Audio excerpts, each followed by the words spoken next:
क्या आपने कभी यह अनुभव किया है कि सोमवार का दिन केवल एक वार नहीं, बल्कि भक्ति, शांति, तप और आत्मिक शक्ति की दिव्य चेतना है?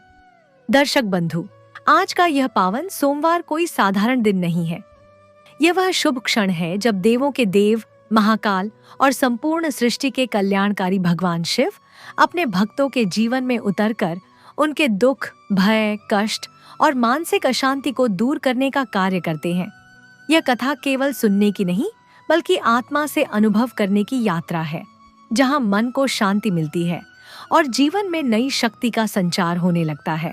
शास्त्रों में कहा गया है कि जो व्यक्ति सोमवार के दिन श्रद्धा, विश्वास और निर्मल मन से भगवान महादेव की कथा सुनता है, उसके जीवन में चल रही बाधाएं, ग्रह दोष, मानसिक तनाव, भय और दुख धीरे धीरे समाप्त होने लगते हैं। जैसे गंगा जल हर अशुद्ध को पवित्र कर देता है, वैसे ही महादेव का स्मरण जीवन के कष्टों को शांत करने लगता है। एक क्षण ठहरकर अपने भीतर झांकी। कभी ऐसा लगता है कि मन बहुत थक चुका है, कभी बिना कारण चिंता और भय घेर लेते हैं, कभी जीवन में संघर्ष समाप्त होने का नाम नहीं लेते, और कभी ऐसा प्रतीत होता है कि कोई अदृश्य बोझ भीतर दबा हुआ है। लेकिन आज जब आप सोमवार के इस दिव्य दिन भगवान महादेव की कथा सुनने बैठे हैं, तो यह केवल संयोग नहीं है, यह संकेत है कि स्वयं महादेव आपके जीवन का दुख हरने आए हैं। महादेव यह नहीं देखते कि भक्त कितना बड़ा है, वे यह देखते हैं कि उसका हृदय कितना सच्चा है। भगवान महादेव केवल संहार के देवता नहीं हैं, वे करुणा, त्याग और असीम शक्ति के स्वरूप हैं। वे वह दिव्य चेतना है जो भय को साहस में, अशांति को शांति में और निराशा को विश्वास में बदल देती है। यही कारण है कि यह कथा केवल कथा नहीं, यह आत्मबल और शिव भक्ति जागरण की साधना है। यह सिखाती है कि जब मनुष्य मैं अकेला हूँ छोड़कर महादेव मेरे साथ हैं कहना सीख लेता है, तो जीवन की सबसे कठिन राह भी सरल होने लगती है। कई बार मन चुपचाप पूछता है, मेरे जीवन में इतने कष्ट क्यों हैं? मेरी प्रार्थनाओं का उत्तर देर से क्यों मिलता है? मैं भीतर से इतना टूटा हुआ क्यों महसूस करता हूँ? दर्शक बंधु, संभव है आज का यह सोमवार ही इन प्रश्नों का उत्तर बन जाए, क्योंकि जब भक्त की श्रद्धा और महादेव की कृपा एक साथ जागृत होती है, तब जीवन के सबसे गहरे अंधकार में भी प्रकाश दिखाई देने लगता है। इसलिए केवल सुनिए मत, हर शब्द को अपने भीतर उतरने दीजिए, हर भाव को अपने हृदय में स्थान दीजिए और संकल्प लीजिए कि आप भी अपने जीवन में भगवान महादेव की सरलता, धैर्य और भक्ति को अपनाएंगे।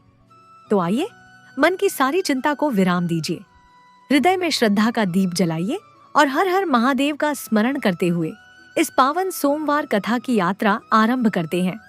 लेकिन दर्शक बंधु, एक बात सदैव स्मरण रखें, सोमवार की यह कथा अधूरी नहीं छोड़ी जाती, क्योंकि अधूरी कथा अधूरी भक्ति और अधूरा विश्वास छोड़ जाती है। इसलिए निवेदन है कि इस कथा को अंत तक अवश्य सुने। हो सकता है कोई एक वाक्य, कोई एक प्रसंग या केवल एयूएम नमः शिवाय का स्मरण आपके जीवन से हर दुख, हर भय और हर बाधा को दूर कर दे। जो व्यक्ति भगवान महादेव की कथा श्रद्धा से सुनता है, उसके जीवन में शांति, शक्ति और सुख का वास होने लगता है। जो इसे दूसरों तक पहुंचाता है, उस पर महादेव की कृपा सदैव बनी रहती है। और यदि आप सच्चे सनातनी हैं, तो ऐसी पावन कथाओं को आगे पहुंचाना केवल कार्य नहीं, पुण्य और धर्म है। इसलिए इस कथा को प्रेम से लाइक करें, अपने परिवार और मित्रों के साथ साझा करें और हमारे चैनल साधना आराध्या को सब्सक्राइब करना न भूलें, ताकि हर सोमवार आपको भगवान महादेव की दिव्य कथाएं, भक्ति से भरे प्रेरणादायक संदेश और जीवन को शिवमय बनाने वाली आध्यात्मिक प्रेरणा मिलती रहे। तो आइए, हर हर महादेव के पावन उद्घोष के साथ इस दिव्य सोमवार शिव कथा की शुरुआत करते हैं। एक छोटा सा कस्बा शांतिपुर था, जहां चारों ओर हरियाली थी और लोग एक दूसरे को नाम से जानते थे। इसी कस्बे में दिनेश नाम का एक व्यक्ति रहता था। दिनेश का रहन सहन और उसका व्यक्तित्व कस्बे के अन्य लोगों से बिल्कुल अलग दिखता था। वो खुद को बहुत बड़ा धार्मिक व्यक्ति मानता था। हर सोमवार के दिन दिनेश का नियम पत्थर की लकीर जैसा था। वो सुबह बहुत जल्दी उठता, ठंडे जल से स्नान करता और बिल्कुल सफेद साफ सुथरे कपड़े पहनता। उसके माथे पर भस्म की 3 लंबी रेखाएं होती थीं, जिन्हें वो बड़े गर्व से आईने में देखकर ठीक करता था। दिनेश जब घर से निकलता तो उसके हाथ में तांबे का एक बड़ा लोटा होता, जिसमें जल, कच्चा दूध और कुछ तेल पत्र होते थे। वो रास्ते भर ऊंचे स्वर में मंत्र पढ़ता हुआ शिव मंदिर जाता। शांतिपुर के लोग उसे देखकर रास्ता छोड़ देते और कई लोग उसे पंडित जी या भक्त जी कहकर प्रणाम भी करते। दिनेश को यह सम्मान बहुत पसंद था। वो चाहता था कि पूरी दुनिया उसे सबसे बड़ा शिव भक्त माने। मंदिर पहुंचकर वह सबसे पहले मंदिर की बड़ी घंटी को पूरी ताकत से बजाता। घंटी की आवाज इतनी तेज होती कि आसपास के पक्षी उड़ जाते, पर दिनेश को लगता कि उसकी आवाज सीधे स्वर्ग तक पहुंच रही है। मंदिर के भीतर वो शिवलिंग के सामने बैठता और घंटों पूजा करता। वो तरह तरह के महंगे फूल चढ़ाता, सबसे महंगी धूप जलाता और आंखें बंद करके बैठ जाता। लेकिन उस समय दिनेश के मन के भीतर क्या चलता था, ये केवल वही जानता था। उसकी आंखें बंद होती थी, पर उसका मन भगवान के ध्यान में नहीं, बल्कि अपने पड़ोसी राजेश के बारे में सोचता रहता था। दिनेश और राजेश के बीच एक पुरानी दुश्मनी थी। वो दुश्मनी जमीन के एक छोटे से टुकड़े को लेकर शुरू हुई थी, लेकिन धीरे धीरे वो दिनेश के खून में मिल गई थी। जब दिनेश मंदिर में बैठा होता तो उसके मन में प्रार्थना कम और शिकायतें ज्यादा होती थीं। वो मन ही मन कहता, हे भगवान, उस राजेश को देखो, उसने मेरे साथ बुरा किया है। उसे ऐसी सजा दो कि वह फिर कभी सिर ना उठा सके।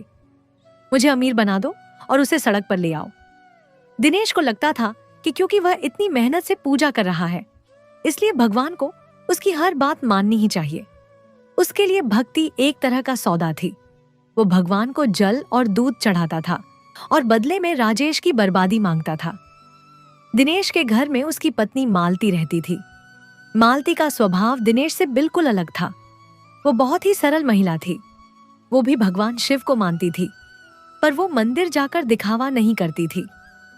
वो घर के कोने में एक छोटा सा दिया जलाती और चुपचाप भगवान का नाम लेती। उसे दिनेश का यह व्यवहार बिल्कुल अच्छा नहीं लगता था। वो देखती थी कि मंदिर से लौटने के बाद दिनेश का गुस्सा और बढ़ जाता था। वो छोटी छोटी बातों पर चिल्लाने लगता और हमेशा राजेश का बुरा करने की बातें सोचता रहता। एक दिन की बात है, दिनेश मंदिर से लौटा और बहुत गुस्से में था। उसने लौटा जोर से रसोई के चबूतरे पर रखा और बड़बड़ाने लगा। मालती ने उससे पूछा कि क्या हुआ। दिनेश बोला, आज मैंने बाजार में राजेश को देखा। वो एक नई गाड़ी खरीदने की बात कर रहा था। भगवान जाने उसके पास इतना पैसा कहां से आ रहा है।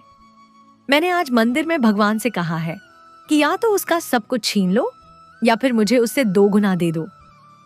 मालती चुप रही, क्योंकि वो जानती थी कि दिनेश को समझाना बेकार है। दिनेश का व्यापार ठीक ठाक चलता था। उसकी बाजार में एक बड़ी दुकान थी, जहां वो अनाज और अन्य सामान बेचता था। वो अपने काम में भी बहुत सख्त था। वो अपने कर्मचारियों से भी बहुत बुरा व्यवहार करता था और हमेशा खुद को सबसे ऊपर समझता था। उसे लगता था कि उसकी सफेद पोशाक और माथे की भस्म उसे हर पाप से बचा लेगी। वो कस्बे के अन्य लोगों के दुखों में कभी शामिल नहीं होता था, लेकिन अगर मंदिर में कोई बड़ा उत्सव होता तो वह सबसे ज्यादा दान देने की घोषणा करता, ताकि लोग उसकी वाहवाही करें। दिनेश की रातों की नींद उड़ गई थी। वो अक्सर रात को उठकर बैठ जाता और सोचता कि कैसे राजेश को नीचा दिखाया जाए। उसने अपने वकीलों को सख्त निर्देश दे रखे थे कि जमीन का केस किसी भी कीमत पर जीतना है, चाहे उसके लिए कितने भी पैसे क्यों ना खर्च करने पड़े। उसे जमीन के उस टुकड़े से उतना लगाव नहीं था जितना उसे राजेश को हराने की जिद से था। उसकी पूरी जिंदगी अब उसी जिद के इर्द गिर्द घूमने लगी थी। शांतिपुर के लोग दिनेश की धार्मिकता से डरते थे, पर उसका सम्मान दिल से नहीं करते थे। लोग पीठ पीछे कहते थे कि दिनेश केवल बाहर से भक्त है, अंदर से तो वो नफरत से भरा हुआ है। पर दिनेश को इन बातों की परवाह नहीं थी। उसे लगता था कि वो जो कर रहा है वही सही धर्म है। उसने मान लिया था कि भगवान शिव उसके साथ हैं और राजेश के खिलाफ उसकी हर साजिश में उसकी मदद करेंगे। उसे जरा भी अंदाजा नहीं था कि आने वाले समय में उसके साथ क्या होने वाला है। मालती अक्सर रात को चुपके से रोती थी। उसे डर लगता था कि दिनेश की यह नफरत एक दिन घर में आग लगा देगी। उसने कई बार कोशिश की कि वो दिनेश को थोड़ा शांत कर सके, पर दिनेश उसे हमेशा यह कहकर चुप करा देता कि तुम औरत हो, तुम इन सब बातों को नहीं समझती। दिनेश का अहंकार अब एक पहाड़ जैसा हो गया था, जिसके ऊपर वह खुद बैठा था और नीचे सबको कीड़े मकोड़ों की तरह देख रहा था। उसे लगा कि उसकी यह दिखावटी भक्ति ही उसकी सबसे बड़ी ढाल है, पर वो यह भूल गया था कि भगवान पत्थर की मूर्तियों में नहीं बल्कि साफ मन में बसते हैं। इस तरह दिनेश के दिन बीत रहे थे। बाहर से सफेद कपड़े, माथे पर भस्म और हाथ में गंगा जल, लेकिन अंदर केवल राजेश के लिए जहर। यह कहानी उस समय की है जब दिनेश के अहंकार का घड़ा पूरी तरह भर चुका था और अब उसकी परीक्षा की घड़ी पास आ रही थी। वो अपनी हर प्रार्थना में विनाश मांग रहा था, पर वो नहीं जानता था कि जिसका विनाश वो मांग रहा है वही एक दिन उसकी रक्षा के लिए खड़ा होगा। अभी तो वह केवल अपने घमंड में डूबा हुआ था और अपनी हर सफलता को अपनी भक्ति का फल मान रहा था। दिनेश और राजेश के बीच की यह दुश्मनी कोई 2-4 दिन पुरानी नहीं थी, बल्कि यह सालों से एक जहरीली बेल की तरह बढ़ रही थी। कस्बे के पुराने लोग बताते थे कि एक समय था जब दिनेश के पिता और राजेश के पिता गहरे मित्र हुआ करते थे, लेकिन वक्त का पहिया ऐसा घूमा कि वो दोस्ती अब कट्टर दुश्मनी में बदल चुकी थी। इस लड़ाई के केंद्र में था एक खाली पड़ा हुआ जमीन का टुकड़ा, जो दोनों के घरों के ठीक बीचों बीच स्थित था। वो जमीन देखने में बहुत छोटी थी, शायद उस पर एक छोटा कमरा ही बन सकता था, लेकिन उस पर अधिकार जमाना अब दोनों के लिए प्रतिष्ठा का सवाल बन गया था। दिनेश का दावा था कि उसके दादाजी ने यह जमीन राजेश के परिवार को केवल इस्तेमाल के लिए दी थी, जबकि राजेश के पास ऐसे कागजात थे जो बताते थे कि उसके परिवार ने यह जमीन बरसों पहले नकद पैसे देकर खरीदी थी। दिनेश को यह बात कभी हजम नहीं हुई। उसे लगता था कि राजेश ने उसके परिवार की भोली भाली स्थिति का फायदा उठाकर फर्जी कागज बनवा लिए हैं। धीरे धीरे यह जमीन का टुकड़ा एक विवादित मैदान बन गया। दिनेश ने वहां कंटीले तार लगवा दिए तो अगले दिन राजेश ने उन्हें उखाड़ फेंका। दिनेश ने वहां पत्थर डलवा दिए तो राजेश ने पुलिस बुला ली। पुलिस और कचहरी के चक्कर काटते काटते दिनेश का आधा जीवन बीत गया, लेकिन उसकी जिद कम होने के बजाय बढ़ती ही गई। उसने कस्बे के सबसे महंगे वकील को काम पर रखा और उससे साफ कह दिया, पैसे की चिंता मत करो, बस मुझे उस जमीन पर राजेश की परछाई भी नहीं चाहिए। दिनेश की दुकान मंगलम स्टोर्स शहर की सबसे प्रसिद्ध अनाज की दुकान थी। वहां से जो भी कमाई होती उसका एक बड़ा हिस्सा वो मुकदमों और वकीलों की फीस में झोंक देता था। उसे व्यापार बढ़ाने से ज्यादा दिलचस्पी इस बात में थी कि कैसे राजेश को परेशान किया जाए। अगर राजेश अपनी छत पर कोई नया काम शुरू करता तो दिनेश तुरंत उसकी शिकायत नगर निगम में कर देता। अगर राजेश के घर कोई मेहमान आता तो दिनेश जानबूझकर अपने घर के बाहर गंदगी फैला देता या शोर मचाना शुरू कर देता। राजेश स्वभाव से दिनेश जितना उग्र नहीं था, लेकिन वो भी दबने वाला आदमी नहीं था। उसने भी तय कर लिया था कि वो दिनेश की हर चाल का जवाब कानूनी तरीके से देगा। राजेश का शांत रहना दिनेश को और भी ज्यादा चिढ़ाता था। दिनेश को लगता था कि राजेश उसे कमजोर समझता है। दिनेश अक्सर शाम को अपने घर के चबूतरे पर बैठकर राजेश के घर की ओर घूरता रहता। उसकी आंखों में नफरत की ऐसी चमक होती थी कि पास से गुजरने वाले लोग भी डर जाते थे। मालती, दिनेश की पत्नी, इस सब से बहुत दुखी रहती थी। उसे याद था कि शादी के शुरुआती सालों में राजेश की पत्नी और वह मिलकर त्योहार मनाती थी, लेकिन दिनेश ने सख्त हिदायत दे दी थी कि राजेश के परिवार से कोई भी रिश्ता नहीं रखा जाएगा। मालती अगर कभी बाजार में राजेश की पत्नी से टकरा जाती तो उसे अपना चेहरा छिपाकर निकलना पड़ता था। दिनेश ने घर के माहौल को एक जेल जैसा बना दिया था, जहां केवल नफरत की बातें होती थीं। एक बार की बात है, कस्बे में बहुत बड़ा मेला लगा था। राजेश का बेटा मेले में खो गया। पूरे कस्बे के लोग उसे ढूंढने में लग गए, लेकिन जब दिनेश को यह बात पता चली तो उसने अपने घर के दरवाजे बंद कर लिए। उसने मालती से कहा, बाहर मत जाना, यह उस पापी के कर्मों का फल है, उसे तड़पने दो। मालती का दिल उस बच्चे के लिए रो रहा था, पर वो दिनेश के गुस्से के आगे मजबूर थी। खुशकिस्मती से बच्चा मिल गया, लेकिन इस घटना ने दोनों परिवारों के बीच की खाई को और चौड़ा कर दिया। दिनेश की जिद अब एक सनक में बदल गई थी। वो मंदिर जाता तो वहां भी भगवान से यही कहता कि राजेश के व्यापार में घाटा हो जाए, उसके घर में बीमारियां आ जाएं। उसने धर्म को अपनी निजी लड़ाई का औजार बना लिया था। उसे लगता था कि वह जो सफेद कपड़े पहनता है और जो भस्म लगाता है, वो उसे समाज में एक ऊंचा दर्जा देती है और राजेश को नीचा दिखाती है। वो अक्सर कहता था कि मैं शिव का अंश हूं और शिव बुराई का नाश करते हैं। राजेश मेरे लिए वही बुराई है। कस्बे के कुछ बुजुर्गों ने एक बार पंचायत बुलाकर दोनों को समझाने की कोशिश की। सरपंच ने कहा, दिनेश, तुम यह आधी जमीन रख लो और आधी राजेश को दे दो, मामला खत्म करो। लेकिन दिनेश पंचायत में खड़ा होकर चिल्लाया, आधी क्यों? वो पूरी जमीन मेरी है। मैं 1 इंच भी उस आदमी को नहीं दूंगा जिसने मेरे परिवार को धोखा दिया। अगर मुझे न्याय नहीं मिला तो मैं अपनी जान दे दूंगा, पर हार नहीं मानूंगा। सरपंच ने हार मान ली क्योंकि दिनेश के सिर पर अहंकार का भूत सवार था। दिनेश के इस व्यवहार के कारण उसके पुराने मित्र भी उससे दूर होने लगे थे। लोग जानते थे कि दिनेश के मुंह लगना मतलब मुसीबत को दावत देना है। दिनेश को इस अकेलेपन की परवाह नहीं थी। उसे लगता था कि वह अकेला ही काफी है। उसका व्यापार अब धीरे धीरे गिरने लगा था क्योंकि उसका ध्यान ग्राहकों से ज्यादा वकीलों पर था। दुकान में सामान कम होने लगा था और कर्ज बढ़ने लगा था, लेकिन दिनेश का अहंकार अभी भी आसमान छू रहा था। राजेश ने कई बार कोशिश की कि वह सीधे दिनेश से बात करे, लेकिन दिनेश ने कभी उसे अपने घर की चौखट पर पैर नहीं रखने दिया। दिनेश को लगता था कि राजेश जो भी करेगा वो एक साजिश होगी। शक ने दिनेश की बुद्धि को पूरी तरह जकड़ लिया था। वो रात को सोने से पहले खिड़की से झांक कर देखता था कि राजेश के घर की बत्तियां बुझी हैं या नहीं। अगर राजेश के घर देर रात तक रोशनी रहती तो दिनेश को चिंता होने लगती कि वो कोई नया मुकदमा तैयार कर रहा होगा। यह नफरत अब दिनेश के शरीर को भी सुखाने लगी थी। उसका चेहरा जो कभी भरा हुआ था अब हड्डियों का ढांचा लगने लगा था। उसकी आंखों के नीचे काले घेरे पड़ गए थे।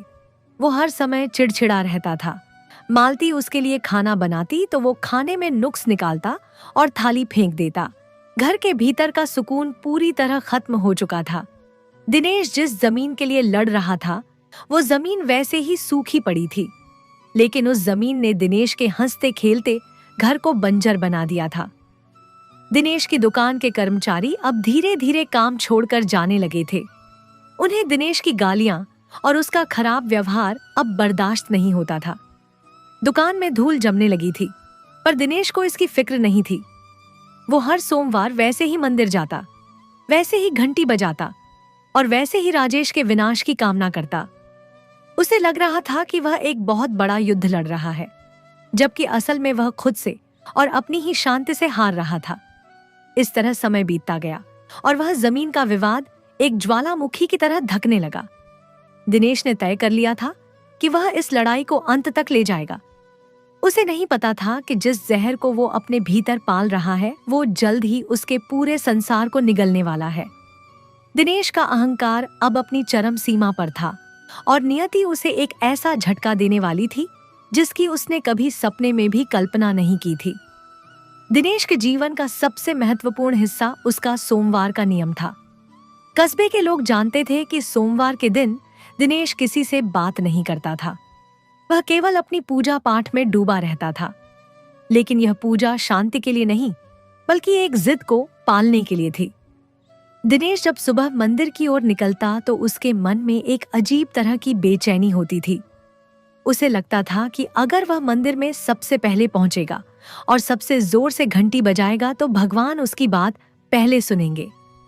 मंदिर के मुख्य द्वार पर पहुंचते ही दिनेश अपनी पूरी ताकत से पीतल की उस भारी घंटी को बजाता। उसकी आवाज इतनी तेज होती कि गर्भगृह में बैठे पुजारी भी एक बार के लिए चौंक जाते। दिनेश शिवलिंग के पास बैठता और तांबे के लोटे से जल और दूध की धारा चढ़ाते हुए मंत्रों का जाप करता। लेकिन उसके होठों से निकलने वाले मंत्र और उसके दिमाग में चलने वाले विचार एक दूसरे से बिल्कुल अलग होते थे। उसके दिमाग में हर समय वही जमीन का टुकड़ा और राजेश का चेहरा घूमता रहता। एक बार मंदिर में बैठकर दिनेश ने अपनी आंखें बंद की। वो ओम नमः शिवाय का जाप कर रहा था, लेकिन उसके मन के भीतर एक काल्पनिक दृश्य चल रहा था। वह देख रहा था कि राजेश के दुकान में चोरी हो गई है। उसके पास एक भी नहीं बचा है और वह सड़क पर आकर दिनेश से माफी मांग रहा है। दिनेश को इस कल्पना में एक अजीब सा सुख मिलता था। उसे लगता था कि यही न्याय है। उसने भगवान शिव को अपना वकील समझ लिया था और उसकी हर पूजा उस मुकद्दमों की पैरवी की तरह थी। दिनेश की प्रार्थनाएं अब बहुत अजीब हो गई थी। वह कहता, हे भोलेनाथ, मैं आपका इतना बड़ा भक्त हूँ। मैं हर साल आपके नाम पर भंडारा करता हूँ। फिर भी वह राजेश मजे में क्यों है? उसकी सेहत इतनी अच्छी क्यों है? आप मेरा साथ क्यों नहीं दे रहे? बस एक बार उसे सबक सिखा दो, फिर मैं 1.25 किलो चांदी का छत्र चढ़ाऊंगा। दिनेश भगवान के साथ सौदेबाजी करने लगा था। वह भूल गया था कि वह भगवान से क्या मांग रहा है। वह विनाश की मांग कर रहा था, जबकि वह जिस मंदिर में बैठा था वह कल्याण का प्रतीक था। मालती ने कई बार दिनेश को टोका। वह कहती, आप मंदिर जाते हैं तो वहां शांति मांगा करें, आप तो वहां भी युद्ध की तैयारी करते हैं। दिनेश उसे झिड़क देता और कहता, तुम क्या जानो, बिना भगवान की शक्ति के मैं उस धूर्त राजेश को नहीं हरा सकता। मुझे शिव की कृपा चाहिए ताकि मैं उसे पूरी तरह बर्बाद कर सकूं। दिनेश के लिए मंदिर जाना एक धार्मिक कृत्य कम और अपनी दुश्मनी को ताजा करने का बहाना ज्यादा बन गया था। कस्बे के पुराने पुजारी जी दिनेश के इस व्यवहार को करीब से देखते थे। एक दिन जब दिनेश पूजा करके उठ रहा था तो पुजारी जी ने उसे पास बुलाया। उन्होंने धीमे स्वर में कहा, दिनेश, तुम्हारी आंखों में बहुत ज्यादा लालच और गुस्सा दिखता है। भगवान के सामने जब आओ तो सब कुछ बाहर छोड़कर आया करो। दिनेश को पुजारी जी की बात अच्छी नहीं लगी। उसे लगा कि शायद पुजारी जी भी राजेश के पक्ष में बोल रहे हैं। उसने पुजारी जी को कोई जवाब नहीं दिया, बस अपना माथा टेका और गुस्से में वहां से चला आया। दिनेश का यह स्वभाव अब उसके व्यापार पर भी असर डालने लगा था। उसकी दुकान में ग्राहक आने से कतराने लगे थे। दिनेश हर समय गुस्से में रहता था। कभी किसी को कम तौल देता तो कभी किसी पर चिल्ला देता। उसका पूरा ध्यान इस बात पर रहता कि राजेश की दुकान पर कितने ग्राहक जा रहे हैं। वह अपनी दुकान के बाहर बैठकर राजेश की दुकान की ओर देखता रहता और मन ही मन उसे कोसता रहता। उसे लगता था कि राजेश ने कोई जादू टोना कर दिया है जिससे उसकी दुकान नहीं चल रही। रातों को दिनेश की नींद गायब हो गई थी। वह अंधेरे में अपनी छत पर टहलता रहता और राजेश के घर की ओर देखता। अगर राजेश के घर में कोई हंसने की आवाज आती तो दिनेश का खून खौलने लगता। वह सोचता कि वह यहाँ परेशान है और उसका दुश्मन खुश है। यह विचार उसे अंदर ही अंदर खाए जा रहा था। उसने अपने वकीलों पर दबाव डालना शुरू किया कि कैसे भी करके जमीन का फैसला जल्दी करवाओ। वह वकीलों को और भी ज्यादा पैसे देने लगा, जबकि उसकी खुद की आर्थिक स्थिति अब उतनी अच्छी नहीं रही थी। मालती घर में बचत करने की कोशिश करती, पर दिनेश सारा पैसा वकीलों और मंदिर के दिखावे वाले दान में उड़ा देता। दिनेश को लगता था कि अगर वह मंदिर में भारी दान देगा तो भगवान उसके प्रति ज्यादा वफादार रहेंगे। उसने अपने घर में भी एक बड़ा सा शिव चित्र लगा रखा था, लेकिन उसके सामने बैठकर भी वह केवल राजेश की बुराई ही सोचता था। उसकी भक्ति एक ढोंग बन गई थी जिसे वह खुद भी सच मानने लगा था। एक सोमवार को दिनेश ने मंदिर में 11 ब्राह्मणों को बुलाकर एक विशेष पूजा करवाई। उसने इसमें हजारों रुपए खर्च किए। उसका मकसद केवल यह था कि राजेश को यह पता चले कि दिनेश कितना बड़ा भक्त है और भगवान उसके साथ है। पूजा के दौरान दिनेश बार बार अपनी आंखें खोलकर देखता कि लोग उसे देख रहे हैं या नहीं। उसे श्रद्धा से ज्यादा अपनी शक्ति दिखाने में दिलचस्पी थी। पुजारी जी ने जब उसे संकल्प लेने को कहा तो दिनेश ने मन ही मन संकल्प लिया कि वह राजेश को बेघर करके ही दम लेगा। पूजा खत्म होने के बाद जब दिनेश मंदिर की सीढ़ियों से उतर रहा था तो उसे राजेश सामने से आता दिखा। राजेश बहुत सादे कपड़ों में था और उसके हाथ में केवल एक फूल था। वह बहुत शांत दिख रहा था। दिनेश ने उसे चढ़ाने के लिए जोर से हर हर महादेव का नारा लगाया और अपना सिर ऊंचा करके निकल गया। उसे लगा कि उसने आज भगवान को खरीद लिया है और अब राजेश का अंत निश्चित है। लेकिन दिनेश यह नहीं देख पा रहा था कि उसकी यह नफरत उसे किस विनाश की ओर ले जा रही थी। दिनेश का घर अब केवल ईंट और पत्थरों का ढांचा रह गया था, क्योंकि वह ना तो हंसी थी और ना ही सुकून। मालती सारा दिन मौन रहती और दिनेश सारा दिन जहर उगलता। वह अपने खाने में भी नफरत का स्वाद ढूंढ लेता। उसने कस्बे के उन लोगों से भी बात करना बंद कर दिया था जो राजेश से थोड़ी भी हमदर्दी रखते थे। दिनेश ने खुद को एक ऐसे घेरे में बंद कर लिया था जहां केवल वह था और उसका दुश्मन राजेश। इस तरह दिनेश की विनाश की याचना दिन ब दिन बढ़ती गई। वह हर घंटी की गूंज में राजेश की हार ढूंढता था। वह हर मंत्र के उच्चारण में राजेश का अंत चाहता था। उसे लगा कि उसकी यह जिद ही उसकी भक्ति है, लेकिन उसे जरा भी पता नहीं था कि जिस विनाश की वह कामना कर रहा था, उसकी पहली चिंगारी अब सुलगने वाली थी और वह चिंगारी सबसे पहले उसी के घर को राख करने वाली थी। दिनेश के घर में जहां एक तरफ नफरत की आग हर समय सुलगती रहती थी, वहीं दूसरी तरफ उसकी पत्नी मालती एक ठंडी छांव की तरह थी। मालती को कस्बे के लोग बहुत पसंद करते थे, क्योंकि उसका चेहरा हमेशा शांत रहता था और उसकी आवाज में एक अजीब सी मिठास थी। दिनेश की कड़वाहट और उसकी गुस्से वाली आदतों के बावजूद मालती ने कभी अपना धैर्य नहीं खोया। वो जानती थी कि उसके पति का मन एक ऐसी बीमारी से घिर गया है जिसका नाम नफरत है, और वह इस बीमारी को शांति से ही ठीक करना चाहती थी। मालती की सुबह दिनेश से भी पहले शुरू होती थी। वह उठकर सबसे पहले घर की सफाई करती, तुलसी के पौधे को जल चढ़ाती और फिर अपने घर के छोटे से मंदिर में जाकर बैठ जाती। वो मंदिर दिनेश के भव्य और दिखावे वाले मंदिर जैसा नहीं था। वहां केवल एक छोटी सी शिवलिंग की मूर्ति थी और एक पीतल का दिया। मालती जब पूजा करती तो वह कोई शोर नहीं मचाती थी। वो अपनी आंखें बंद करती और बहुत ही धीमे स्वर में भजन गुनगुनाती। उसकी प्रार्थना दिनेश की तरह किसी के विनाश के लिए नहीं होती थी। वो केवल इतना कहती, प्रभु सबको सुखी रखना और मेरे घर में शांति बनाए रखना। दिनेश अक्सर मालती की इस सादगी का मजाक उड़ाता था। वो कहता, तुम इस तरह चुपचाप बैठकर क्या पालोगी? देखो मुझे, मैं मंदिर में जाकर कैसे डंके की चोट पर अपनी बात कहता हूँ। भगवान भी उन्हीं की सुनते हैं जो साहसी होते हैं। तुम्हारी यह डरपोक भक्ति किसी काम की नहीं। मालती उसकी बातों का बुरा नहीं मानती थी। वो बस मुस्कुरा देती और अपने काम में लग जाती। वो जानती थी कि जो समुद्र शांत होता है वो उतना ही गहरा होता है। घर के बाहर भी मालती का व्यवहार बहुत ही दयालु था। अगर कस्बे में कोई गरीब बच्चा भूखा दिखता तो वह चुपके से उसे अपने हिस्से की रोटी दे देती। अगर कोई जानवर घायल होता तो वह उसकी सेवा करती। दिनेश को मालती की यह आदतें बहुत अखड़ती थीं। उसे लगता था कि मालती उसका पैसा उन लोगों पर बर्बाद कर रही है जो उसके किसी काम के नहीं है। दिनेश कहता, ये सब पुण्य कमाने का नाटक बंद करो। हमें अपनी शक्ति बढ़ानी है ताकि हम राजेश को हरा सके। लेकिन मालती का मानना था कि असली शक्ति सेवा में ही छिपी है। एक बार की बात है, राजेश की पत्नी बहुत बीमार पड़ गई। कस्बे में यह खबर फैल गई कि उसे शहर के अस्पताल ले जाना पड़ेगा और उनके पास पैसों की कमी है। दिनेश को जब यह पता चला तो वह बहुत खुश हुआ। वो घर आकर मालती से कहा, देखा मेरा भगवान सुन रहा है। अब उस राजेश के घर में दुखों का पहाड़ टूटेगा। उसे पता चलेगा कि मेरे खिलाफ जाने का क्या अंजाम होता है। दिनेश उस रात चैन की नींद सोया, पर मालती सो नहीं सकी।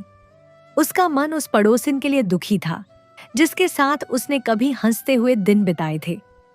अगली सुबह दिनेश के मंदिर जाने के बाद मालती ने अपनी शादी के समय के कुछ गहने निकाले और उन्हें लेकर मंदिर के पुजारी जी के पास पहुंची। उसने पुजारी जी से विनती की, पुजारी जी यह गहने ले लीजिए और इन्हें बेचकर जो पैसे मिले वे चुपचाप राजेश के घर पहुंचा दीजिए। पर ध्यान रहे मेरा नाम किसी को पता ना चले, वरना मेरे घर में क्लेश हो जाएगा। पुजारी जी ने मालती की आंखों में सच्चाई देखी और उन्होंने वैसा ही किया। मालती के मन को एक सुकून मिला जो उसे हजारों रुपए दान करने वाले दिनेश के चेहरों पर कभी नहीं दिखा था। दिनेश को इस बात की भनक तक नहीं लगी। वह अपनी दुकान पर बैठकर बस यही इंतजार करता रहा कि कब राजेश की तबाही की कोई और बुरी खबर आए। वो अपने ग्राहकों से भी राजेश की बुराई करता रहता, लेकिन मालती घर के भीतर अपनी करुणा का दिया जलाए बैठी थी। वो रोज उस बीमार महिला की सेहत के लिए प्रार्थना करती। धीरे धीरे राजेश की पत्नी ठीक होने लगी। दिनेश को लगा कि उसकी प्रार्थना में कोई कमी रह गई है, इसलिए उसने और ज्यादा कठोर व्रत रखने शुरू कर दिए। वो अब और भी ज्यादा चिड़चिड़ा रहने लगा था।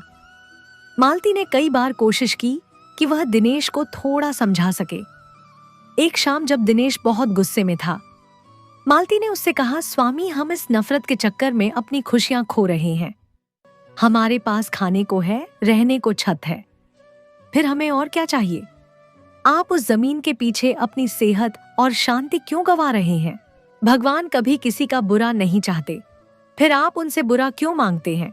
दिनेश ने हाथ उठाकर उसे चुप कर दिया और कहा, तुम्हें जमीन की कीमत नहीं पता, वो मेरा सम्मान है, और अगर तुम राजेश के पक्ष में एक शब्द भी बोलोगी तो मुझसे बुरा कोई नहीं होगा। मालती फिर से मौन हो गई। उसने समझ लिया था कि शब्द अब दिनेश पर असर नहीं करेंगे। उसने अब केवल अपनी प्रार्थनाओं का सहारा लिया। वो घर के काम करते हुए भी मन ही मन मंत्र जपती रहती। उसने घर के वातावरण को पवित्र बनाए रखने की पूरी कोशिश की। जब दिनेश घर में जहर उगलता तो मालती उसे प्रेम से ठंडा पानी पिलाती और उसकी बातों को बिना प्रतिक्रिया दिए सुनती। यही उसका पत्नी धर्म था, अपने पति के क्रोध के बीच खुद को शांत रखना, ताकि घर पूरी तरह बिखर ना जाए। दिनेश का अहंकार अब उसे अपने ही घर में अकेला कर रहा था।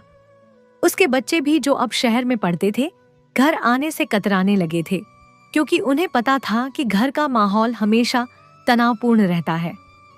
दिनेश को लगता था कि सब उसके खिलाफ है, केवल वो अकेला ही शिव का सच्चा भक्त है। वो अपनी पत्नी की करुणा को उसकी कमजोरी समझता था। उसे नहीं पता था कि मालती की वही करुणा महादेव की नजरों में उसकी गलतियों को ढक रही थी। मालती अक्सर मंदिर की सीढ़ियों पर बैठकर डूबते सूरज को देखती और सोचती कि क्या कभी उनके घर में फिर से पुरानी जैसी हंसी लौटेगी। वो जानती थी कि समय बदलता है और ईश्वर की लाठी में आवाज नहीं होती। वो किसी अनहोनी की आहट को महसूस कर पा रही थी, पर वो नहीं जानती थी कि वह संकट किस रूप में आएगा। वो बस अपने दे की लौ को बचाए रखना चाहती थी, जो नफरत के इस तूफान में बार बार कांप रही थी। इस तरह दिनेश का घर दो हिस्सों में बटा हुआ था। एक हिस्सा वो जहां दिनेश अपनी जिद और अहंकार के साथ जल रहा था, और दूसरा हिस्सा वो जहां मालती अपनी करुणा और शांति के साथ जी रही थी। दिनेश के विनाश की याचना और मालती की कल्याण की प्रार्थना के बीच एक ऐसा टकराव होने वाला था जहां अंततः जीत तो सत्य की ही होनी थी, पर उस सत्य तक पहुंचने का रास्ता बहुत ही दर्दनाक होने वाला था। दिनेश का घमंड अब फटने को तैयार था और नियति ने अपनी बिसात बिछा दी थी। दिनेश के मन में अब यह बात घर कर गई थी कि वह साधारण मनुष्य नहीं, बल्कि महादेव का कोई विशेष कृपा पात्र है। उसे लगने लगा था कि उसकी हर बात सही है और जो उसकी बात नहीं मानता वो अधर्मी है। उसने अपने कस्बे में एक ऐसा माहौल बना लिया था जहां लोग उससे डरते थे पर उसका सम्मान नहीं करते थे।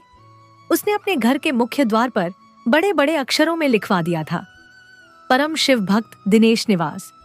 यह उसका अहंकार का सिंहासन था, जिसे उसने नफरत की ईंटों से खड़ा किया था।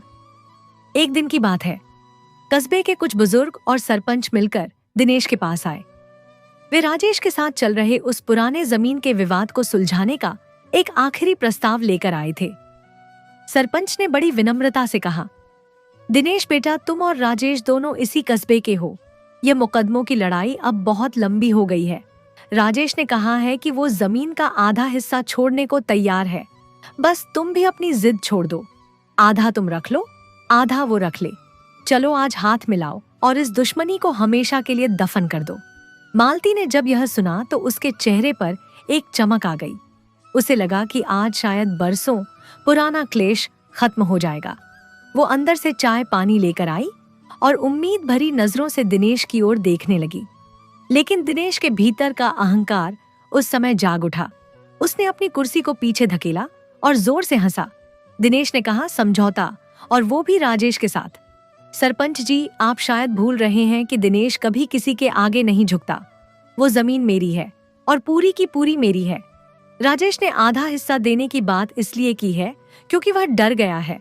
उसे पता चल गया है कि मेरे भगवान उसके खिलाफ हैं। मुझे भीख नहीं चाहिए। मुझे मेरा पूरा हक चाहिए और हक छोड़िए। मुझे तो राजेश की हार देखनी है। आप लोग वापस जा सकते हैं। दिनेश किसी समझौते पर दस्तखत नहीं करेगा। सरपंच ने उसे समझाने की कोशिश की। दिनेश, जिद का फल मीठा नहीं होता। आज तुम शक्ति में हो, पर कल का किसने देखा है। शांति का हाथ पकड़ लो। लेकिन दिनेश ने उनकी बात अनसुनी कर दी और उन्हें घर से जाने का इशारा कर दिया। मालती के हाथ से पानी का गिलास छूट गया। उसने देख लिया था कि दिनेश ने अपनी बर्बादी का दरवाजा खुद ही खोल दिया है। जब विवेक साथ छोड़ देता है तो विनाश को आने में देर नहीं लगती। उस दिन के बाद दिनेश और भी ज्यादा आक्रामक हो गया। उसे लगा कि उसने सरपंच को मना करके बहुत बड़ा बहादुरी का काम किया है। उसने बाजार में यह खबर फैला दी कि राजेश उससे डरकर समझौता करने आया था। वो अब अपनी दुकान पर ग्राहकों से कम और वकीलों से ज्यादा बातें करता था। उसने अपने व्यापार का पैसा मुकदमों में पानी की तरह बहाना शुरू कर दिया। उसकी दुकान मंगलम स्टोर्स, जो कभी अनाज के बोरों से भरी रहती थी, अब खाली होने लगी थी। दिनेश को इसकी परवाह नहीं थी। उसे लगता था कि एक बार जमीन का केस जीत गया तो सब कुछ ठीक हो जाएगा। दिनेश के अहंकार ने उसे अपनों से भी दूर कर दिया था। उसके रिश्तेदार अब उसके घर आने से बचते थे, क्योंकि दिनेश हर बातचीत का अंत झगड़े या अपनी बढ़ाई के साथ करता था। वो मंदिर में भी अब दूसरों को नीचा दिखाने के लिए ज्यादा शोर करने लगा था। उसने मंदिर के ट्रस्ट को भारी चंदा देने की घोषणा की, जबकि उसके घर के आर्थिक हालात बिगड़ रहे थे। उसे बस अपनी वह छवि बचाए रखनी थी कि वह बहुत शक्तिशाली और धनवान है। रात के समय दिनेश अक्सर अंधेरे में अकेला बैठा रहता और अपनी जीत के सपने देखता। उसे लगता कि वो एक बहुत ऊंचे सिंहासन पर बैठा है और पूरा कस्बा, विशेषकर राजेश, उसके पैरों में पड़ा है। उसका विवेक पूरी तरह मर चुका था। वो भूल गया था कि व्यापार मेहनत से चलता है और जीवन शांति से। उसने दोनों को ही दांव पर लगा दिया था। मालती जब उसे रात को जागते देखती तो वह पास जाकर पूछती, स्वामी, क्या आप खुश हैं? दिनेश चिल्लाकर कहता, जब राजेश बर्बाद होगा तब मैं खुश होऊंगा। अभी तुम जाओ यहां से। दिनेश ने उस जमीन के टुकड़े को अपनी पूरी दुनिया मान लिया था। उसने यह नहीं सोचा कि वह जमीन का टुकड़ा वहीं रहेगा, पर उसका जीवन हाथ से निकलता जा रहा था। कस्बे के लोग अब उसे पागल सेठ कहने लगे थे। उसकी दुकान में अब केवल धूल और मकड़ी के जाले रह गए थे। सामान खत्म हो चुका था और नया सामान लाने के लिए उसके पास पैसे नहीं थे। साहूकारों ने उसे पैसे उधार देना बंद कर दिया था, क्योंकि सबको पता था कि दिनेश अब डूब रहा है। लेकिन दिनेश अभी भी अपनी उस काल्पनिक दुनिया में जी रहा था जहां वो परम शिव भक्त था और अजय था। उसने अपनी हार को स्वीकार करने के बजाय उसे और भी ज्यादा कठोरता से छिपाना शुरू कर दिया। वो अभी भी सोमवार को सफेद कपड़े पहनता और माथे पर भस्म लगाता, पर अब उन आंखों में चमक नहीं बल्कि एक पागलपन सा दिखता था। उसने शांति और विवेक के हर अवसर को ठुकरा दिया था। एक शाम बाजार में राजेश का सामना दिनेश से हुआ। राजेश ने बड़े शांत स्वर में कहा, दिनेश, अभी भी समय है। क्यों अपने हंसते खेलते घर को बर्बाद कर रहे हो? वो मिट्टी का टुकड़ा हमारे साथ नहीं जाएगा। दिनेश ने वहीं बाजार में हंगामा शुरू कर दिया। उसने राजेश को बुरा भला कहा और अपनी शक्ति का दिखावा करने लगा।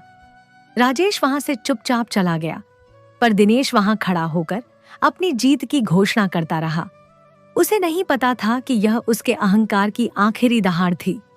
दिनेश का वो अहंकार का सिंहासन अब हिलने लगा था। उसने जिन वकीलों पर भरोसा किया था वे अब उससे और पैसों की मांग कर रहे थे। दुकान पर अब कोई ग्राहक नहीं आता था। घर में खाने पीने की भी किल्लत होने लगी थी। मालती अपनी छोटी मोटी बचत से घर चला रही थी, पर दिनेश को इसकी कोई खबर नहीं थी।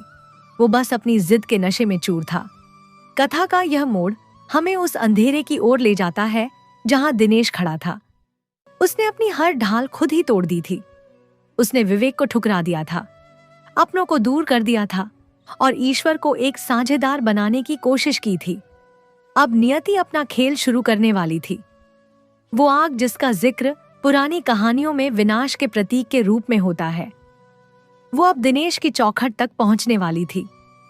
दिनेश का अहंकार अब अपनी अग्नि परीक्षा के लिए तैयार था। दिनेश का अहंकार अपने चरम पर था।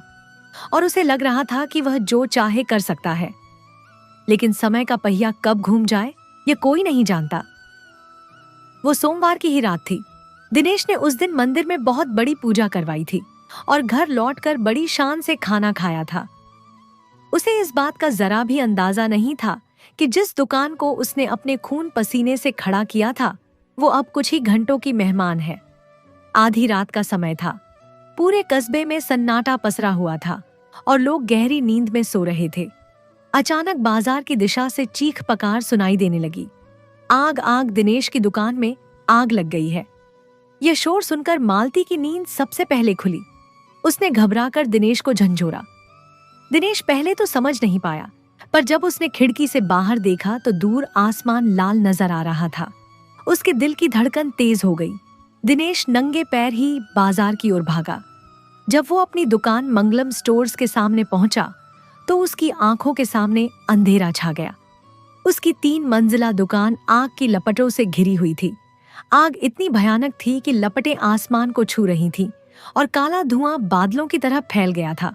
दुकान के अंदर रखा सारा अनाज, कीमती कपड़े, नकदी और वे दस्तावेज जिन पर दिनेश को अपनी जमीन की जीत का भरोसा था, सब कुछ जलकर राख हो रहा था।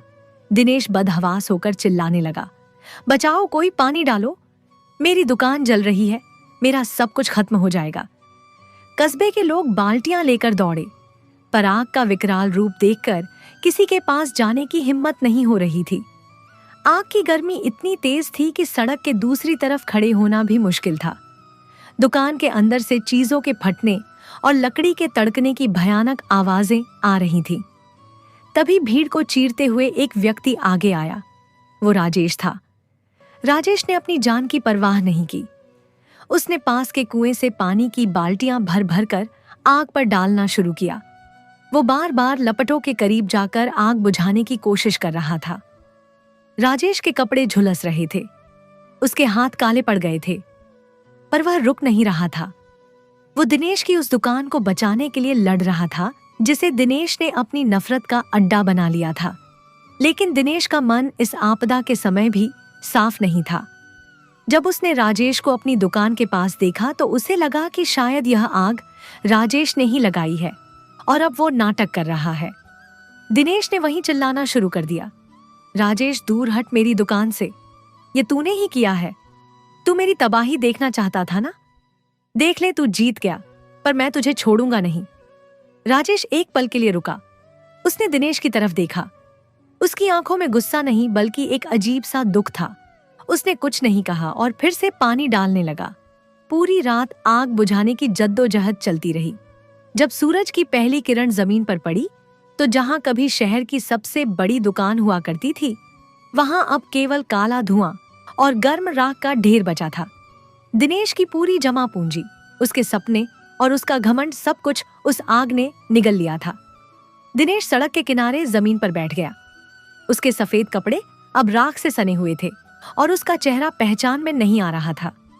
मालती वहां पहुंची और उसने दिनेश को सहारा देने की कोशिश की। दिनेश ने रोते हुए कहा, मालती, मैंने क्या बिगाड़ा था? मैं तो रोज मंदिर जाता था, रोज पूजा करता था, फिर भगवान ने मेरी दुकान क्यों जलाई?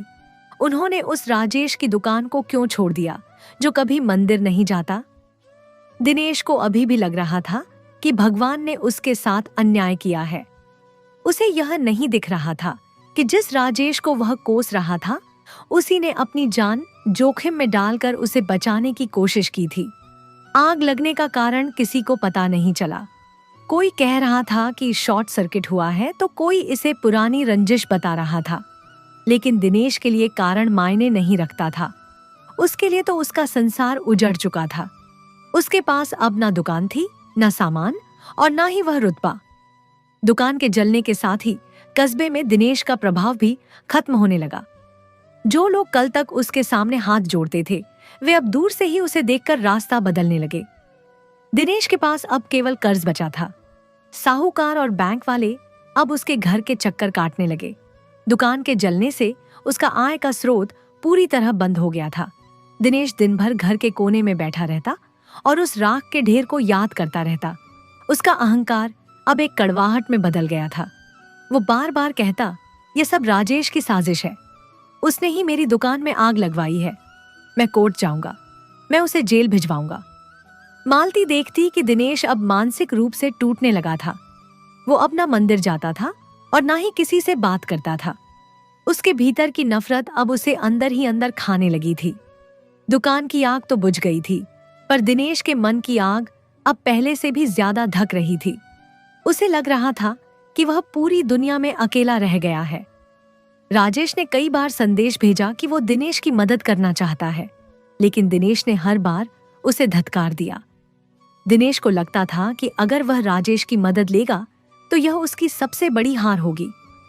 वो गरीबी और बर्बादी झेलने को तैयार था, पर अपना सिर झुकाने को नहीं। दिनेश का यह हठ अब उसे एक ऐसे अंधेरे की ओर ले जा रहा था जहां से वापसी का कोई रास्ता नहीं दिख रहा था। राख की उस ढेरी ने दिनेश को उसकी हकीकत दिखा दी थी। जिस शक्ति पर वो गर्व करता था वो एक माचिस की तीली जितनी कमजोर निकली। लेकिन दिनेश ने अभी भी हार नहीं मानी थी।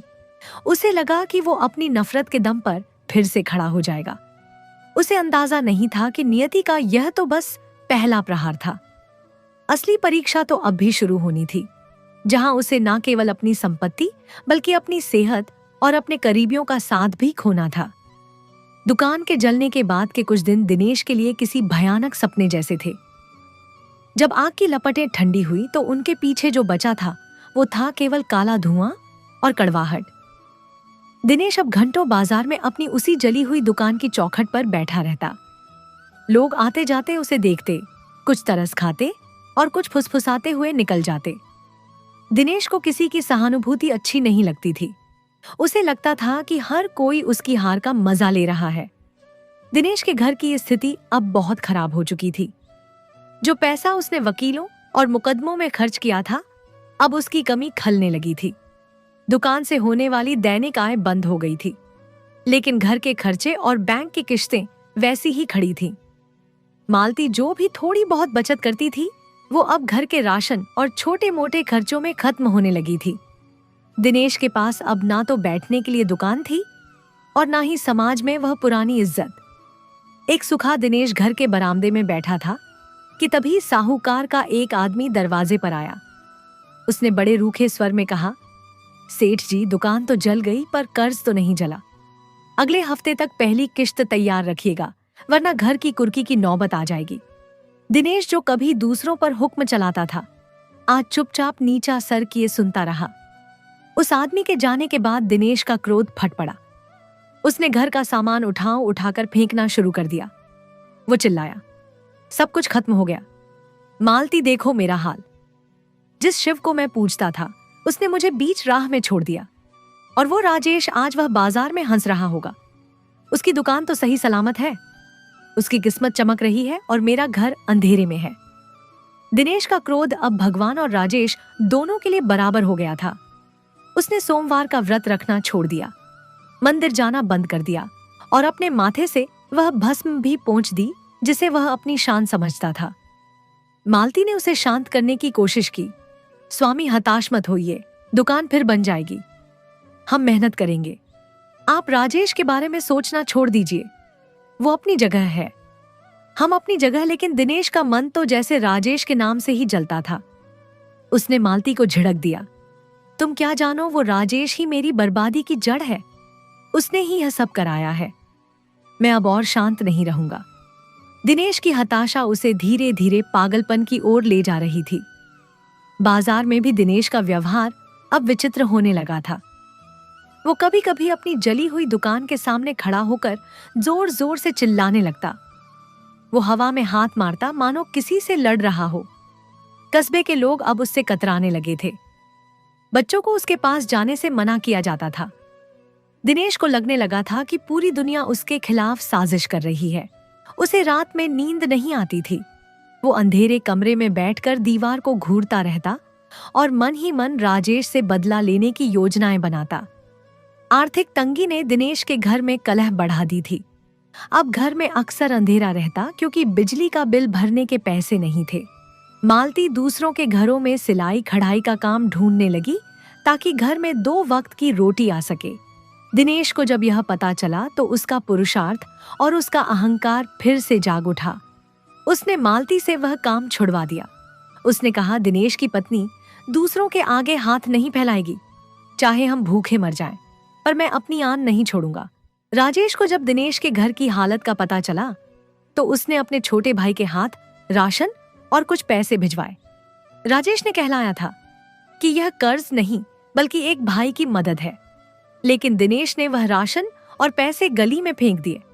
उसने राजेश के भाई से कहा, जाकर अपने भाई से कह दे कि दिनेश अभी मरा नहीं है, मुझे उसकी भीख की जरूरत नहीं है, जब मेरा वक्त आएगा तो मैं उसे उसकी औकात दिखा दूंगा। राजेश का भाई चुपचाप लौट गया, पर मोहल्ले के लोग दिनेश की इस मूर्खता पर हंसने लगे। दिनेश का क्रोध अब उसके स्वास्थ्य पर असर डालने लगा था। उसका चेहरा काला पड़ गया था और आंखें अंदर धंस गई थीं। वो बात बात पर कांपने लगता था। उसे हर समय यह डर सताता रहता था कि राजेश अब उस विवादित जमीन पर कब्जा कर लेगा। वह कमजोर होने के बावजूद लाठी लेकर उस जमीन के पास पहरा देने जाता। उसे लगता था कि वही एक टुकड़ा अब उसके जीवन का आखिरी मकसद बचा है। मालती देखती थी कि कैसे एक हंसता खेलता इंसान अपनी ही नफरत की आग में जलकर राख हो रहा था। उसने दिनेश से मिन्नतें की कि वो शहर जाकर डॉक्टर को दिखाए या किसी रिश्तेदार से मदद मांगे, पर दिनेश अपनी जिद पर अड़ा रहा। उसने खुद को एक कमरे में बंद कर लिया।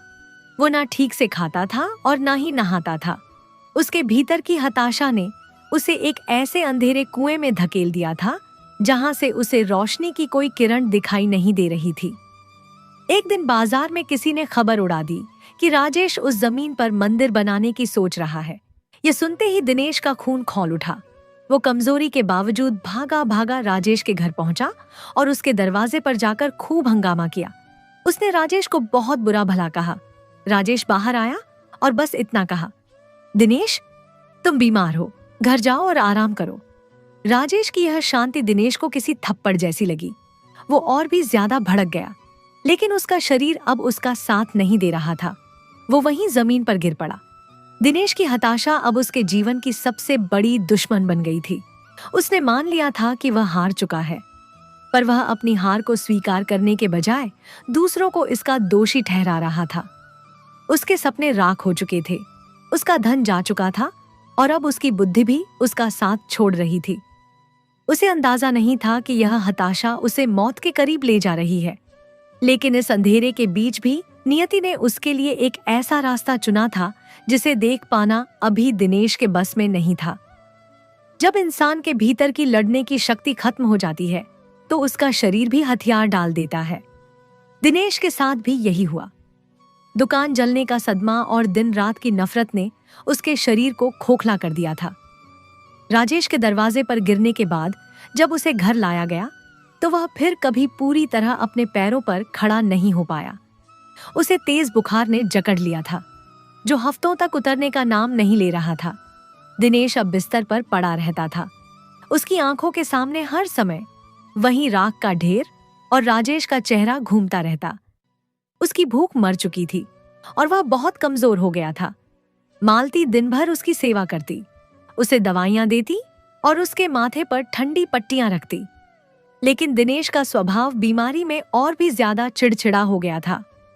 वो दवाइयां फेंक देता और चिल्लाता, मुझे इन दवाओं की जरूरत नहीं है, मुझे बस वो जमीन चाहिए और राजेश की बर्बादी देखनी है।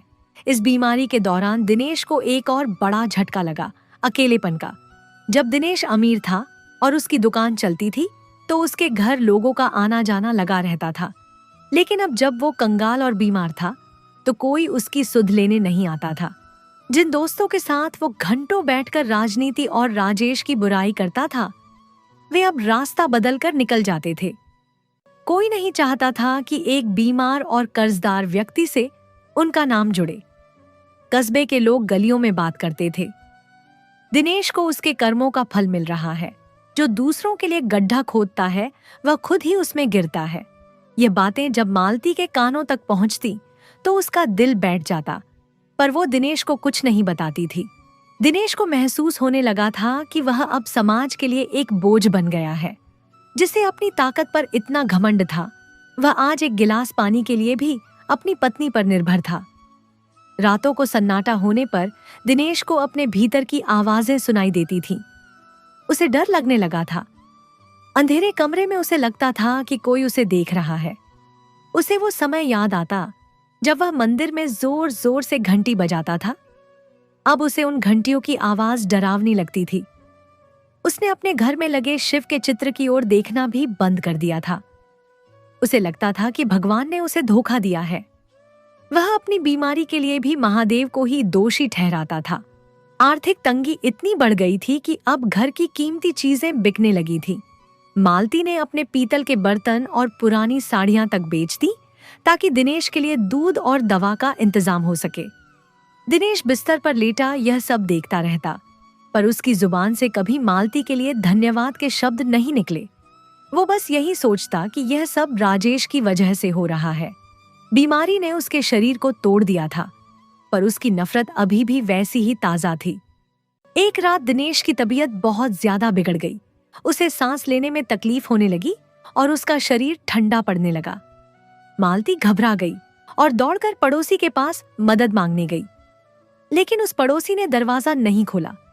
उसने अंदर से ही कह दिया, हम इस मामले में नहीं पड़ना चाहते। मालती रोते हुए घर वापस आई। उस रात दिनेश को पहली बार महसूस हुआ कि उसने अपनी जिंदगी में कमाया क्या है। न दोस्त, न इज्जत, बस एक खाली घर और बीमारी। अगली सुबह जब यह खबर कस्बे में फैली कि दिनेश की हालत बहुत खराब है, तो भी कोई आगे नहीं आया। लोग कहने लगे कि यह संक्रामक बीमारी हो सकती है या फिर कोई ऊपरी साया। दिनेश बिस्तर पर पड़ा पड़ा खिड़की से बाहर देखता रहता। उसे वह जमीन का टुकड़ा साफ नजर आता था। अब वो जमीन उसे मिट्टी नहीं, बल्कि एक कब्र जैसी लगने लगी थी। उसे लगने लगा कि शायद वह अब कभी उठ नहीं पाएगा। अकेलेपन का सबसे बुरा हिस्सा वो था जब दिनेश को अपनी पुरानी गलतियां याद आने लगी। उसे याद आया कि कैसे उसने अपनी पत्नी को डांटा था, कैसे उसने गरीबों का अपमान किया था। लेकिन वो अपनी इन गलतियों को सुधारने के बजाय और भी ज्यादा क्रोधित हो जाता। वो अपनी किस्मत को कोसता। उसने खुद को पूरी तरह से दुनिया से काट लिया था। वो अब किसी का चेहरा नहीं देखना चाहता था। मालती ने हार नहीं मानी। वो पास के गांव से एक वैद्य को बुलाकर लाई। वैद्य ने दिनेश की नब्ज देखी और सिर हिलाते हुए कहा, इसे दवा की उतनी जरूरत नहीं है जितनी मन की शांति की। इसका मन जहर से भरा हुआ है जो शरीर को गलने नहीं दे रहा और ठीक होने भी नहीं दे रहा। दिनेश ने यह सुना और वैद्य को गाली देकर भगा दिया। उसे सच सुनना पसंद नहीं था। इस तरह दिन हफ्तों में और हफ्ते महीनों में बदल गए। दिनेश का शरीर अब हड्डियों का ढांचा मात्र रह गया था। उसकी आवाज भी अब धीमी पड़ गई थी। जो दिनेश कभी मंदिर में दहाड़ता था, वह अब फुसफुसाकर बात करता था। कस्बे के लोगों ने लगभग मान लिया था कि दिनेश के दिन अब गिनती के रह गए हैं, लेकिन नियति की योजना कुछ और ही थी। अभी दिनेश के जीवन का सबसे बड़ा चमत्कार होना बाकी था, जो उसके अकेलेपन के इस अंधेरे को चीर कर निकलने वाला था। दिनेश बिस्तर से चिपक गया था, लेकिन उसका दिमाग अभी भी उसी पुरानी दुश्मनी की गलियों में दौड़ रहा था। जब इंसान बहुत कमजोर हो जाता है और उसके पास करने को कुछ नहीं रहता, तो वह या तो पछतावा करता है या फिर अपनी नफरत को और ज्यादा गहरा कर लेता है। दिनेश ने दूसरा रास्ता चुना। वह अपनी हर शारीरिक पीड़ा, हर आर्थिक चोट और अपने अकेलेपन का एकमात्र जिम्मेदार राजेश को ही मानता था। अक्सर दोपहर के समय जब घर में सन्नाटा होता और मालती रसोई में काम कर रही होती, दिनेश खिड़की के बाहर देखता रहता। अगर उसे दूर से भी राजेश की परछाई दिख जाती या उसकी आवाज सुनाई दे जाती, तो दिनेश के कमजोर शरीर में एक अजीब सी बिजली दौड़ जाती। वो कांपते हाथों से चादर पकड़ लेता और बुदबुदाने लगता, देखो उसे वो कितना खुश है। मेरी बर्बादी पर उसकी चाल और भी तेज हो गई है। वो मेरी मौत का इंतजार कर रहा है ताकि उस जमीन पर महल खड़ा कर सके। दिनेश का भ्रम अब इस हद तक बढ़ गया था कि उसे अपनी बीमारी भी राजेश की साजिश लगने लगी थी। एक दिन जब मालती उसे काढ़ा पिला रही थी, दिनेश ने प्याला दूर हटा दिया और कहा, मालती, क्या तुम्हें पक्का पता है कि यह दवा वैद्य ने ही दी है? कहीं राजेश ने वैद्य को पैसे देकर इसमें कुछ मिलवा तो नहीं दिया? वह चाहता है कि मैं धीरे धीरे दम तोड़ दूं। मालती की आंखों में आंसू आ गए। उसने कहा, स्वामी, कैसी बातें कर रहे हैं आप? वो बेचारा तो खुद मंदिर में आपकी सलामती के लिए दिया जलाता है। राजेश का नाम सुनते ही दिनेश भड़क गया। दिया जलाता है, वो ढोंग कर रहा है, वह दुनिया को दिखाना चाहता है कि वह कितना महान है। मुझे उसकी हमदर्दी से नफरत है। दिनेश को अब राजेश की अच्छाई भी एक चाल लगने लगी थी। उसे लगने लगा था कि राजेश ने बाजार में उसकी दुकान के ग्राहकों को भी भड़काया है और उसी ने आग लगाने वाले को पैसे दिए थे। उसके पास इन बातों का कोई सबूत नहीं था, पर उसका मन अब केवल जहर उगलना जानता था। एक रात दिनेश को तेज ठंड लगी और वह कांपने लगा। घर में ओढ़ने के लिए पर्याप्त कपड़े नहीं थे, क्योंकि पुराने कपड़े जल चुके थे या बेचे जा चुके थे। मालती ने उसे अपनी साड़ी ओढ़ा दी, पर उसकी कपकपी कम नहीं हुई। दिनेश उस हालत में भी बोला, अगर आज मेरे पास पैसे होते तो मैं रेशमी लिहाफ में सोता। वो राजेश उसके पास, आज सब कुछ है, उसने मेरी किस्मत छीन ली है। भगवान भी उसका साथ दे रहे हैं क्योंकि वह चालाक है। दिनेश की नफरत अब उसकी परछाइयों से भी होने लगी थी। उसे लगता कि रात के अंधेरे में कोई उसे डराने आता है और वो आकृति राजेश जैसी दिखती है। वो डरे हुए स्वर में चिल्लाता, हट जाओ मेरे सामने से, मैं तुम्हें वो जमीन नहीं दूंगा। मालती उसे संभालती और उसके सिर पर हाथ फेरती, पर दिनेश का डर और नफरत कम होने का नाम नहीं लेते थे। कस्बे में एक अफवाह उड़ी कि राजेश दिनेश के घर की नीलामी रोकने के लिए बैंक से बात कर रहा है। जब यह खबर दिनेश के कानों तक पहुंची तो दिनेश बिस्तर से उठने की कोशिश करने लगा। वो गुस्से से हाँफ रहा था। वो मेरे घर की भीख देगा, वो मेरा घर खरीदेगा, मैं इस घर में आग लगा दूंगी, पर उसकी दया पर नहीं रहूंगा। मालती उसे कह दो कि हमारे घर की तरफ देखे भी नहीं। दिनेश का अहंकार अभी भी इतना बड़ा था कि वह सड़क पर आने को तैयार था, पर अपने शत्रु की मदद स्वीकार करने को नहीं। बीमारी और नफरत के इस मेल ने दिनेश के चेहरे को डरावना बना दिया था। जो लोग कभी कभी हाल पूछने आ जाते थे, वे भी उसकी बातें सुनकर वापस नहीं आते थे। दिनेश हर किसी से केवल राजेश की बुराई करता। वो कहता कि कैसे राजेश ने उसके पूर्वजों को धोखा दिया और कैसे अब वह पूरे कस्बे को हड़पना चाहता है। लोग पीठ पीछे कहते थे कि दिनेश अब मानसिक संतुलन खो चुका है। इस संकट के समय में भी दिनेश ने एक बार भी महादेव से अपने व्यवहार के लिए माफी नहीं मांगी। वो महादेव से अभी भी यही कहता था, हे शिव, अगर आप सच में हैं तो बस मुझे इतना सामर्थ्य दें कि मैं उस राजेश को रोते हुए देख सकूं। उसकी प्रार्थनाएं अभी भी विनाश की ही थीं। वो भूल गया था कि उसका अपना शरीर विनाश की ओर बढ़ रहा है।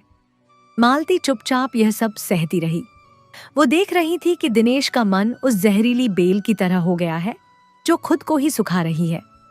उसने दिनेश को समझाना छोड़ दिया था, क्योंकि उसे पता था कि नफरत अब दिनेश की रगों में खून बनकर दौड़ रही है।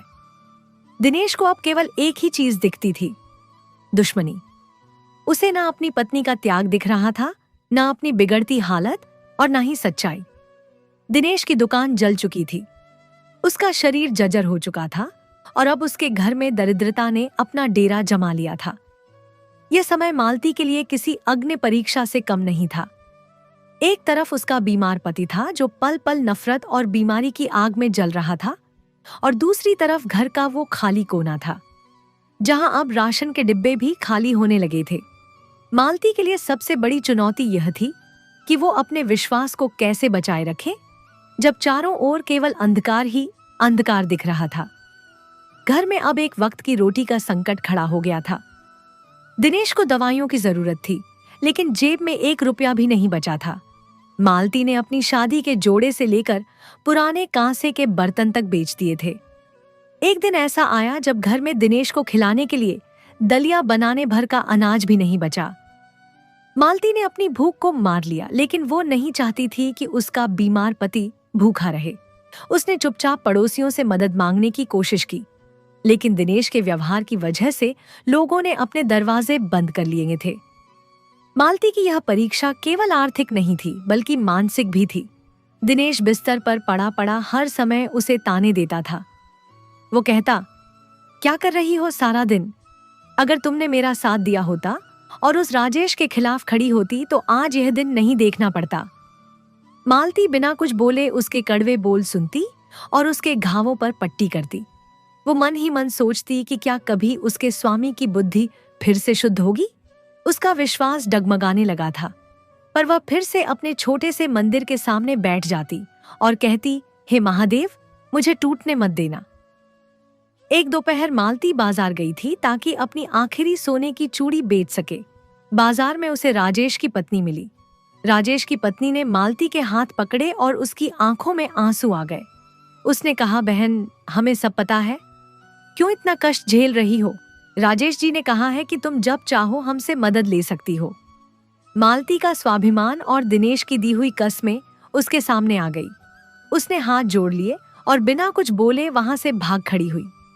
उसे लगा कि अगर उसने मदद ली तो वो दिनेश के साथ विश्वासघात होगा। अभाव का असर अब घर की हर चीज पर दिखने लगा था। बारिश का मौसम आया तो छत से पानी टपकने लगा। दिनेश का बिस्तर गीला होने लगा, पर मरम्मत के लिए पैसे नहीं थे। मालती पूरी रात जागकर दिनेश के ऊपर छाता लेकर बैठी रहती ताकि उसे ठंड न लगे। उस अंधेरी रात में बिजली की कड़कड़ाहट के बीच मालती को महसूस हुआ कि असली गरीबी धन की नहीं बल्कि मन की होती है। दिनेश अभी भी राजेश को कोस रहा था, जबकि मालती उसकी जान बचाने के लिए खुद को गला रही थी। घर में शांति बनाए रखने के लिए मालती ने एक नया काम शुरू किया। वो रात के अंधेरे में दूसरों के खेतों से गिरी हुई लकड़ियां और अनाज के दाने चुनकर लाती ताकि दिनेश को पता ना चले। वो नहीं चाहती थी कि दिनेश को अपनी लाचारी का एहसास हो, क्योंकि वो जानती थी कि दिनेश का अहंकार ही उसकी एकमात्र जीने की वजह बचा था। अगर उसे पता चलता कि उसकी पत्नी दूसरों के खेतों में दाने चुन रही है तो शायद वह सदमे से ही मर जाता। एक दिन घर के बाहर बैंक का नोटिस चिपक गया। घर की नीलामी की तारीख तय हो गई थी। दिनेश को जब यह पता चला तो वह पागलों की तरह हंसने लगा। लो मालती, अब यह घर भी जाएगा, अब तो राजेश खुश होगा। वो इसी दिन का इंतजार कर रहा था। मालती का धैर्य अब जवाब देने लगा था। वो पहली बार दिनेश के सामने जोर से रो पड़ी। उसने कहा, स्वामी, क्या आपको अब भी केवल राजेश ही दिखता है? क्या आपको मेरी मेहनत, मेरी भूख और मेरा त्याग नहीं दिखता? हम घर खो रहे हैं क्योंकि आप अपनी नफरत नहीं छोड़ पा रहे। दिनेश उस दिन पहली बार चुप हुआ। उसने मालती की सूखी हुई कलाई और उसके फटे हुए कपड़े देखे। उसे एक पल के लिए अपनी गलती का एहसास हुआ, पर अगले ही पल फिर से नफरत का पर्दा उसकी आंखों पर गिर गया। उसने मुंह फेर लिया और दीवार की तरफ देखने लगा। मालती ने समझ लिया कि दिनेश का हृदय पत्थर का हो चुका है। अब केवल कोई चमत्कार ही उसे बदल सकता था। अभाव और विश्वास की इस जंग में मालती अकेली पड़ती जा रही थी। उसे लगने लगा था कि उसकी प्रार्थनाएं बेअसर हो रही हैं। मंदिर के पुजारी ने उसे एक दिन राह चलते देखा तो कहा, बेटी, जब तक रोगी खुद ठीक नहीं होना चाहता, दवा काम नहीं करती। तुम्हारे पति का रोग शरीर में नहीं, उसकी आत्मा में है। मालती ने पुजारी की बात सुनी और तय किया कि वह अब दिनेश के लिए नहीं बल्कि उसके विवेक के लिए प्रार्थना करेगी। उस रात मालती ने बिना कुछ खाए पूरी रात महादेव के सामने दीपक जलाकर रखा। उसने संकल्प लिया कि जब तक दिनेश के मन का द्वेष खत्म नहीं होगा वो अन्न ग्रहण नहीं करेगी। घर में राशन नहीं था, यह मजबूरी थी, पर अब मालती ने इसे अपनी तपस्या बना लिया था। अभाव अब उसकी शक्ति बन चुका था। वो देखना चाहती थी कि महादेव कब तक उसकी परीक्षा लेते हैं। दिनेश के जीवन में अब वह समय आ गया था जिसे लोग बुरा वक्त कहते हैं, लेकिन दिनेश के लिए यह केवल बुरा वक्त नहीं था बल्कि उसके द्वारा बोए गए कड़वे बीजों की फसल काटने का समय था। घर के बाहर बैंक का नोटिस लगा था और घर के भीतर दरिद्रता का वास था। सबसे दुखद बात यह थी कि जिस समाज और जिन रिश्तेदारों के सामने दिनेश अपनी झूठी शान बघारता था, उन सब ने अब उससे पूरी तरह मुंह मोड़ लिया था। दिनेश के कुछ सगे भाई और करीबी रिश्तेदार पास के ही गांव में रहते थे। जब दिनेश अमीर था तो यह लोग अक्सर उसके घर आते थे, उसके हाथ का बना पकवान खाते थे और उससे आर्थिक मदद भी लेते थे। लेकिन जैसे ही दिनेश की दुकान जली और वो कर्ज में डूबा, वे सब ऐसे गायब हो गए जैसे कभी थे ही नहीं। मालती ने एक एक करके सबको चिट्ठी भेजी, संदेश भिजवाए कि दिनेश बहुत बीमार है और घर की नीलामी होने वाली है, पर किसी का कोई जवाब नहीं आया।